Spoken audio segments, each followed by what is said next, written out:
Well, g'day everybody. Welcome to the Paris Insider, where we do the wrap up. We have a look at all the stats and we have a look at where Australia so performed well at the Paris Olympic Games, the 33rd Olympiad. Now, we sent 460 athletes over there, one of our biggest teams ever. We had high hopes and we definitely delivered. Now, every Olympic Games throws up a bit of controversy. We'll get to Reagan in a second, but it also throws up some bizarre facts that you kind of can't sort of believe that it happened. Now, Paris, it's the city of love. It's the city of great food. It's the city of great cuisine. And yet the biggest controversy for athletes over there in Paris was the fact that the food hall and the food in the food hall was so poor. It was cold. There wasn't enough meat options because of the vegan 60% meat food options that they deployed. You know, it was really disappointing to hear that such a city of so much incredible food could get this part of the 10,000 of the best athletes in the world competing for the biggest prize you can get in sport, Olympic gold medals, bronze medals and silver medals, gets their food so wrong. So for me, that was the most bizarre fact of the entire Games experience. Now, when you look at the stats, the Americans did so well. They won the overall medal count with 126, but they also won the gold medal count, and I think they came out with around about 43 gold medals. About 40 gold, silver medals and about 41 bronze medals for 126. Fantastic. They were able to beat China, who came second, and then Japan got in there for third, and we, Australia, was fourth. 18 gold medals, 19 silver, and 16 bronze for a total of 53 medals for a country our side. Now, we finished in front of France, we finished in front of not so great Britain, and we finished in front of a bunch of different countries like Germany and Spain and Portugal, who really traditionally have been very, very strong, but we have got stronger. Now, out of the 26 sports, there was 32 on offer, with 339 gold, 339 silver, and 339 bronze medals offered to the 10,000 athletes. So these are all the stats.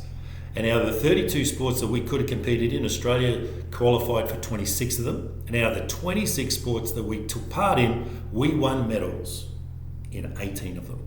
It's an incredible spread of medals and sports, the best in our history. So out of the 461 athletes that went over there, 53 came home with medals, and we medalled in 18 sports. Now, the swimmers did the best, of course, traditionally, but very strong in the first week. And so the swimmers did great with 7 gold. 7 gold and 18 all up. 7 gold medals for our swimmers and 18 all up. So we did an incredible job over there. Molly O'Callaghan, she won the most medals out of any Australian over there. She won 3 gold, a silver and a bronze. So she gets 1 of each colour and 3 of them gold. Now the Fox family, Jessica and Naomi, basically they won the family battle. So the one family won 3 Olympic gold medals. So the Fox family were the number 1 family in Paris for Australia and any other country. No other family won more gold than the Fox family on the white water in Paris. Incredible stories, and we're going to hear so much inspiration about all of our athletes as they get home, and they've been arriving home. So they've been coming home on their chartered Qantas flights, and most of my mates want to know who gets the first class tickets. That's right. So one of the perks of being an Olympic gold medal is as soon as you get on that plane, you've got this beautiful first class seat. Only the gold medalists get first class. Out of the 460 athletes and 1,000 in our team, all the strategic partners, all the sports medicine staff, all the HQ team led by Anna Mears, they all come home on these chartered flights. There's 1,000 people to transport. There's about 5 or 6 flights to get everybody home. And the gold medalists are the only ones who fly first class. The silver medalists get bronze. The silver and bronze medalists get business class. And then the rest of the team and the HQ team comes home in cattle class, economy.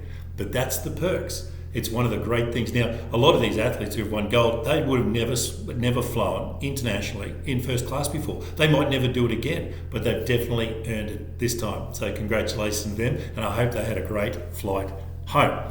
Now, we've got that's the Paris Olympic Games. All done, all dusted. The welcome home parades are going to be coming around the country. It's going to be our chance to go out and meet the Olympians who did us so proud over there in Paris. And that schedule will be coming out soon, so check it out. But in 12 days' time, the Paralympic Games start in Paris. And this is when the real inspiration begins, because if you want to see courage, if you want to see bravery, if you want to see people doing their absolute best with whatever circumstances they're in, the Paralympic Games is for you. And I just can't wait. We're going to have a good rest for 12 days, but the Paralympics is going to start. Our flag bearers, as Madison de Rosario and Brendan Hall. Now, Madison, she's already won 6 Paralympic medals in her illustrious track and field career. And Brendan is a revered swimmer going to his 5th Paralympic Games. What an inspirational story they both are to be carrying our flag in the opening ceremony in 12 days of the Paralympic Games. We're going to have a huge team over there. They would have been inspired by what they saw at the Olympic Games, but a lot of the Paralympic Games a lot of our para-athletes believe that the Olympic Games is just a warm-up. That's right.